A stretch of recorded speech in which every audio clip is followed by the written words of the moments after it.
প্রধানমন্ত্রী তার প্রতিশ্রুতি ফ্যামিলি কার্ড, কৃষক কার্ড, আমাদের ইমাম ছাত্রের প্রণোদনা, খেলোয়াড়দের ভাতা, বৃক্ষরোপণ কর্মসূচি, খাল খনন কর্মসূচি, এই 6 মাসে তার প্রতিশ্রুতির প্রত্যেকটি কাজই তিনি শুরু করে দিয়েছেন।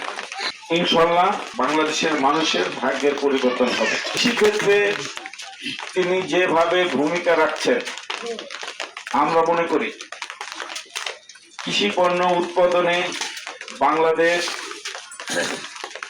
বিশ্বে একটি সর্বোচ্চ অবস্থায় চলে যাবে এবং এই বাংলাদেশের কৃষি পণ্য খাদ্য স্বয়ংসম্পূর্ণ হয়ে বিদেশে তার পণ্য রপ্তানি করতে সক্ষম হবে।